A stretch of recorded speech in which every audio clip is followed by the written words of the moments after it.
اور 550 اب KNF سے بھی ملنا شروع ہو جائے گا. اس کا مطلب کہ ہماری کیا خواہش ہے کہ کے الیکٹرک کی کیپیسٹی کو بڑھائے گا. ہاں یہ ذمہ داری چونکہ ایک پرائیویٹ آرگنائزیشن ہے تو کے الیکٹرک کی اپنی ہوتی ہے کہ وہ اپنے ڈسٹریبیوشن کے نظام کو بہتر کرے, اپنی جنریشن کے نظام کو بہتر کرے اور اپنی جو لائن لاسز ہے اس پہ قابو پائے. اور اس سے ان تینوں چیزوں کو میرا خیال ہے کہ ہر موقع پہ ہر میٹنگ پہ کے الیکٹرک کے کان پکڑے جا رہے ہیں اور ان کو بتایا جا رہا ہے کہ آپ اپنے طرز عمل کو بہتر کریں ورنہ سخت سے سخت ایکشن بھی کے الیکٹرک کے خلاف لیا جا سکتا ہے. دیکھیں نا, صرف آپ نہیں کہہ رہے, صرف جماعت اسلامی والے نہیں کہہ رہے. ابھی پرسوں پاک سرزمین پارٹی کے سربراہ مصطفیٰ کمال بھی چیخ اٹھے. انہوں نے کہا کراچی کو کوئی پوچھنے والا نہیں ہے. پانی کے مسائل ہوں, بجلی کے مسائل ہوں, سورج کے مسائل ہوں, کراچی کے عوام کو بھلا دیا گیا ہے. لوگ تو بول رہے ہیں مسائل حل کیوں نہیں ہو رہے پھر؟ بالکل, آپ بالکل صحیح فرما رہے ہیں کہ اگر پانی کے مسئلے کو دیکھا جائے, ٹرانسپورٹ کے مسئلے کو دیکھا جائے, سیوریج کے نظام کو دیکھا جائے تو کراچی کے ساتھ تو زیادتیاں ہوتی چلی آ رہی ہیں. 18ویں ترمیم کے بعد ہونا کیا چاہیے تھا کہ تمام ذمہ داری صوبائی حکومت کی بنتی تھی, لیکن اس کے باوجود پچھلے 3 سالوں سے وفاقی حکومت اس میں کام کرتی چلی جا رہی ہے. میں 3 مثالیں آپ کے سامنے رکھتا ہوں. آپ کو میرا خیال ہے کہ پورے پاکستان میں میٹرو چلتی ہے, کراچی میں نہیں چلتی. وفاقی حکومت انوالو ہوئی اور وفاقی حکومت کے کہنے پہ ان کی انویسٹمنٹ کرنے کے بعد اس میں MQM کے کوشش اور کاوشیں شامل رہی ہیں. اب الحمدللہ گرین لائن اس قابل ہو چکا ہے کہ ہم اسے جولائی نہیں تو اگست میں انشاءاللہ تعالی اس کو فنکشن کر دیں گے. 80 بسیں جسے کہتے ہیں تکمیل کے آخری مراحل پہ 21 یا مے بی 28 جولائی کو وہ بسیں کراچی پہنچ جائیں گے اور اس کے بعد یہ گرین لائن فنکشن ہو جائے گا. پانی کے حوالے سے تو افسوس آتا ہے اپنا شوکت بھائی کہ کراچی کے عوام سب سے زیادہ ٹیکس دیتے ہیں, لیکن اس کے باوجود 13 سال میں سندھ کی صوبائی حکومت نے 13 گیلن پانی بھی کراچی میں اضافہ نہیں کیا. اب مسئلہ کیا ہے کہ وفاقی حکومت کو دوبارہ انوالو ہونا پڑا ہے. K4 کے منصوبے پہ کام ہو رہا ہے, وابڈا نے اس کو ٹیک اوور کر لیا, کنسلٹنٹ ہائر ہو چکے ہیں اور انشاءاللہ تعالی ہماری خواہش ہوگی کہ نیکسٹ 2 ایئر کے اندر اچھا وفاقی حکومت نے کیا کیا. سید امین الحق صاحب, اگر صوبائی حکومت جیسے آپ کہہ رہے ہیں بالفرض اگر وہ کام نہیں کر رہے تو وزیر اعظم عمران خان بھی گئے تھے, پہلے 162 ارب روپے کا پیکج اعلان ہوا تھا, پھر دوبارہ گئے تو 1100 ارب روپے پیکج کا اعلان ہوا. ابھی کل ہی سابق گورنر سندھ محمد زبیر صاحب میرے ہی پروگرام میں کہہ رہے تھے کہ کوئی ایک پیسہ ریلیز نہیں ہوا, کچھ وہاں پر نہیں پہنچا. بلدیاتی ادارے ہیں نہیں, صوبائی حکومت آپ کہہ رہے ہیں کچھ نہیں دیتی, وفاقی حکومت منہ موڑ کے بیٹھ گئی, روٹ کے بیٹھ گئی, پیٹ کر کے بیٹھ گئی, تو پھر عوام کا اللہ حافظ. بالکل, میرا خیال ہے کہ ہمارے جو سابق گورنر صاحب زبیر صاحب وہ خود بھی 2 سال تک گورنر رہے ہیں. میں آپ کے چند باتیں آپ کے سامنے رکھ دیتا ہوں کہ پچھلے چند ماہ کے اندر کیا ڈیولپمنٹ ہو گیا. آپ کے چینل نے یہ بات دکھایا کہ وفاقی حکومت کی طرف سے 50 فائر ٹینڈر کراچی کے عوام کو تحفہ کے طور پہ دیا گیا, جس میں 2 باؤزر بھی شامل تھے. ہونا کیا چاہیے تھا کہ یہ فائر ٹینڈر کس کو خریدنے کی ذمہ داری تھی؟ صوبائی حکومت, لیکن ان کی ناکامی پہ وفاقی حکومت نے فائر ٹینڈر دیے. دوسری بات جیسے میں نے کہا کہ گرین لائن کا منصوبہ کون کر رہا ہے؟ اب تک میں سمجھتا ہوں کہ 11 بلین روپیز جو ہے پچھلے 1 سال کے اندر جو ہے گرین لائن پہ لگایا گیا. انشاءاللہ تعالیٰ وہ آپ دیکھیں گے کہ اگست میں فنکشن ہو چکا ہوگا. پانی کا منصوبے بھی بات کر لیتے ہیں. پانی کے منصوبے پہ جیسے میں نے کہا کہ وابڈا نے اس کو ٹیک اوور کر لیا اور وفاقی حکومت نے کیا کہا؟ وفاقی حکومت نے باقاعدہ اعلان کیا کہ K4 پہ 10 ارب کا خرچہ ہو یا 60 ارب کا خرچہ, وفاقی حکومت کو تمام خرچہ برداشت کرے گی. انشاءاللہ تعالیٰ 124 کلومیٹر تک پائپ لائن کراچی کے آؤٹ سائڈ جسے کہتے ہیں وہاں لایا جائے گا. آگمنٹیشن کا کام جو سندھ حکومت کو دی جائے گی. تو ہم اپنا کام بالکل کرتے چلے. اور اسی طرح آپ دیکھیں کہ روڈوں کے مسائل ہیں, سڑکوں کے مسائل ہیں. آپ مجھے بتائیں کہ یہ چھوٹے چھوٹے مسائل کون حل کرتا ہے؟ یہ مسائل حل نہیں کرتے. آپ چھوٹے چھوٹے مسائل فرما رہے ہیں. مثلاً آج کی ڈیولپمنٹ ہے, یہ بلدیاتی ادارے, آپ کی بلدیاتی حکومت تھی, اس کے بعد پھر ختم ہو گئے. آج سندھ حکومت نے موقف اختیار کیا کہ چونکہ مردم شماری سینسس فالٹی ہے, اس لیے اس سینسس کی بنیاد پر, اس مردم شماری کی بنیاد پر ہم بلدیاتی انتخابات نہیں کروا سکتے. سینسس پر, مردم شماری پر تو آپ کے بھی تحفظات تھے. اب یہ جو نیا موقف آپ کی صوبائی حکومت کی طرف سے آیا, اس پہ MKM کا کیا موقف ہے؟ دیکھیں, صوبائی حکومت نہ خود کام کرتی ہے نہ دوسروں کو کام کرنے دیتی ہے. تعصب کی بنیاد پر, سیاسی کے انتقام کی بنیاد پہ کراچی, حیدرآباد اور کھنڈرات میں تبدیل کرنے کا باقاعدہ ان کا منصوبہ ہے, اور اسی پہ وہ عمل پیرا بھی نظر آ رہے ہیں. پہلے کہا گیا کہ میئر کے پاس اختیارات ہیں, میئر کے پاس میرا حال ہے کہ پیسے ہیں. آپ سب نے دیکھا ہے کہ اب پچھلے تقریباً 8-10 مہینے ہو چکے, نہ اس شہر میں میئر ہے نہ ڈسٹرکٹ چیئرمین. تو ذمہ داری کس کی بنتی تھی؟ صوبائی حکومت کی. کیا سڑکوں پہ جھاڑو پڑ رہا ہے؟ کیا کوڑا کرکٹ اٹھ رہا ہے؟ کیا روڈوں کو بنائے جا رہے؟ نہیں. اس کا مطلب کہ صوبائی حکومت خود نااہل ہے, اور وہ 2013 کا لوکل گورنمنٹ ناکام ہوا, میئر کراچی ناکام نہیں ہوا تھا. دوسری بات, آپ نے سینسس کی بات کی, میں عرض کر دوں کہ سینسس کو ریلیٹ کیا سندھ گورنمنٹ نے کہ اگر سینسس کا رزلٹ آتا ہے تو پھر ہم الیکشن کریں گے. میرا خیال ہے سینسس کا سب رزلٹ آ چکا ہے. صوبائی حکومت کو ہونا کیا چاہیے؟ آپ کے علم میں کہ پچھلے کیبنٹ میٹنگ میں پورے پاکستان کے جو کینٹونمنٹ بورڈ ہے اس کے انتخابات کرانے کا اعلان کر دیا گیا. اگر کینٹونمنٹ بورڈ میں انتخابات پورے پاکستان میں ہو سکتے ہیں تو سوال یہ پیدا ہوتا ہے کہ لوکل گورنمنٹ کا الیکشن کیوں نہیں ہو سکتا؟ یقیناً چاہے وہ سندھ کی حکومت ہو, پنجاب ہو, کے پی کی ہو, میں سمجھتا ہوں کہ یہ اپنے اختیارات اپنے ہاتھ میں رکھنا چاہتی ہیں اور نیچے چیزیں ڈیوالو نہیں کرنا چاہتی. ایم کیو ایم کیا مطالبہ کرتی ہے کہ وفاق سے جو اختیارات صوبائی حکومت کو دیے گئے, صوبائی حکومت وہ تمام اختیارات نیچے جسے کہتے ہیں لوکل گورنمنٹ کے ذریعے کونسلر کے لیول تک, کیو سی کے چیئرمین تک ڈیوالو کیا جائے. تو میں سمجھتا ہوں کہ مردم شماری کو بہانہ نہیں بنانا چاہیے. اور اگر ہم دیکھتے ہیں کہ 2018 کا الیکشن بھی جو ہوا وہ کس بیس پہ ہوا؟ 1999 کے مردم شماری کی بنیاد پر ہوا. ون ٹائم میرا خیال اسمبلی نے اس کو گرانٹ کیا تھا. تو آج اسی بنیاد بنا کر کے آپ دوبارہ الیکشن کرا سکتے ہیں, لیکن یہ کرانا نہیں چاہتے, یہ تمام اختیارات اپنے پاس رکھنا چاہتے ہیں تاکہ. بہت شکریہ وفاقی وزیر سید امین الحق صاحب, آپ نے وقت نکالا اور کراچی کے مسائل اور ان کے حل کے حوالے سے آپ نے اپنا پرسپیکٹو دیا. ناظرین بریک لیتے ہیں اور بریک کے بعد جب واپس آئیں گے سینیٹر پلوا شاہ خان صاحب ہمارے ساتھ موجود ہوں گی, ان سے پی ڈی ایم کے حوالے سے بات کریں گے, نون لیگ کے ساتھ ان کے تعلقات کے حوالے سے بات کریں گے. اسٹے ود اس.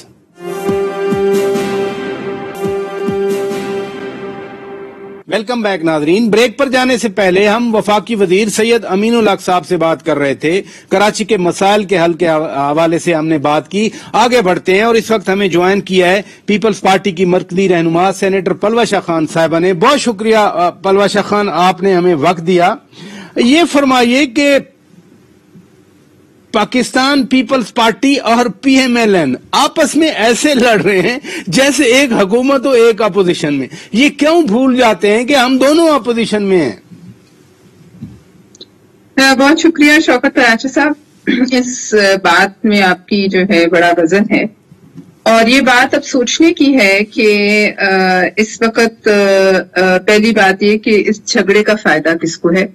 اس جھگڑے کا فائدہ حکومت کو ہے. جی جی. اور دوسرا بات یہ ہے کہ اس جھگڑے کی آڑ میں کیا وہ چند ہاکش ایلیمنٹس یا وہ جو ایسے عناصر ہیں شدت پسند پی ایم ایل نون میں جو کہ اس تمام جھگڑے کو کہیں کسی مفاہمت کی صورت میں جو ہے وہ نہیں دیکھنا چاہتے, اور جنہوں نے ایک بڑا اچھا چلتا ہوا اتحاد جس کے پلڑے میں بہت سی کامیابیاں تھیں اس کو بالکل جو ہے زمین بوس کر دیا.